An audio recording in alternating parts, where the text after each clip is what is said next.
military operation. I won't use the word war. President Trump just did it again. He said the quiet part out loud. In a speech this week, he was trying to substitute the term military operation for war, but the very stable genius has such jumbled thinking that first, he admits that part of the reason he's doing it is that this whole war is unauthorized by Congress and therefore illegal. They don't like the word war because you're supposed to get approval, so I'll use the word military operation. The real problem with swapping terms is that it's a form of rhetorical bullshit. It comes out of a long American tradition of trying to sanitize the horror of war or anything that we might find unpleasant or objectionable. Of course, Trump can't help himself. So in the very next breath, after calling it a military operation, he reveals what he'd really like to call it. It's called a military decimation. Because Admiral Bone Spurs himself has spent the last year and really his whole life cosplaying as a tough guy and insisting that the military is all about war. We decided to go woke and we changed the name to Department of Defense, so we're going Department of War. So, just to keep all the bullshit straight, the Department of War is all about lethality, lethality, lethality. Except when the war is illegal and deeply unpopular. And then it's time to bring in the multi-syllabic euphemisms to try to obscure what's going on. Like I said, this comes out of a long tradition. George Orwell, in his classic essay, Politics and the English Language, warned that political speech and writing are largely the defense of the indefensible, accomplished by inflating syllables and adding complexity in order to erase concrete clarity.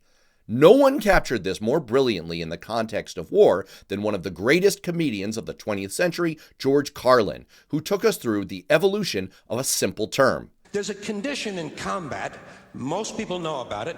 It's when a fighting person's nervous system has been stressed to its absolute peak and maximum, can't take any more input. In the First World War, that condition was called shell shock. Simple, honest, direct language, 2 syllables, shell shock. Almost sounds like the guns. But by the Second World War, the very same combat condition was called battle fatigue. 4 syllables now. Takes a little longer to say. Doesn't seem to hurt as much. Fatigue is a nicer word than shock. Shell shock. Battle fatigue. And by the Korean War, once the Madison Avenue executives had gotten involved, the very same combat condition was called operational exhaustion. Hey, we're up to 8 syllables now. And the humanity has been squeezed completely out of the phrase. It's totally sterile now. Operational exhaustion. Sounds like something that might happen to your car. And finally, when we got to the Vietnam War, where the public was deeply divided about what we were doing, the very same condition was called post-traumatic stress disorder. The pain is completely buried under jargon. Which is why it's bullshit in its most basic form. It's language deployed to deceive. By removing the emotional impact, there are real-world consequences to how we think about war and what we're willing to do. Or, as Carlin put it, I'll bet you if we'd have still been calling it shell shock, some of those Vietnam veterans might have gotten the attention they needed at the time. I'll bet you that.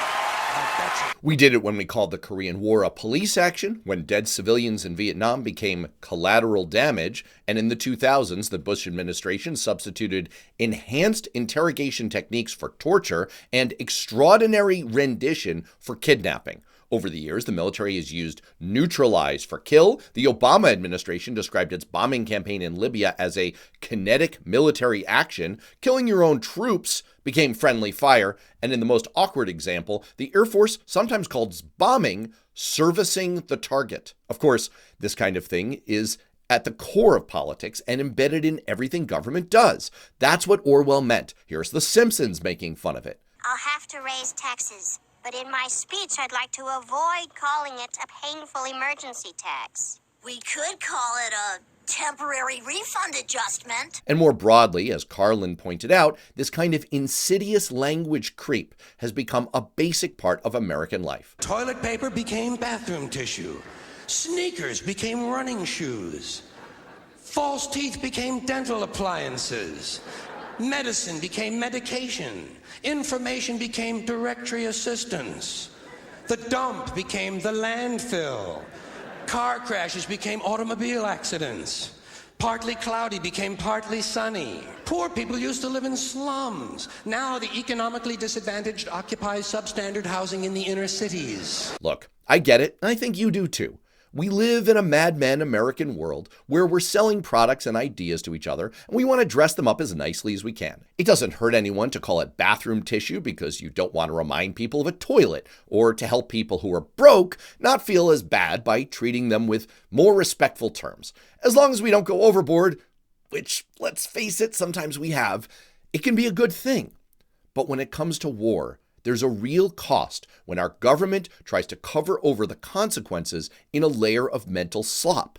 And in the case of this particular administration, it's pretty damn rich for them to be releasing war footage mixed with video game footage to make it seem like a lot of bloodless kicking ass, and then chastising the media in the very next breath for focusing on the deaths of American soldiers too much, as I pointed out in a recent edition of That's Bullshit. It's easy for us here to cut through the crap and say it straight out. This is a war, an illegal one. It's resulted in thousands of deaths among Iranians, Americans, and other people in the Middle East. That's simply what it is. So the next time you hear this kind of thing out of the mouth of the administration, maybe you'll join me in having the same reaction that our friend George Carlin did. Some of this language makes me want to vomit. Well, maybe not vomit. Makes me want to engage in an involuntary personal protein spill.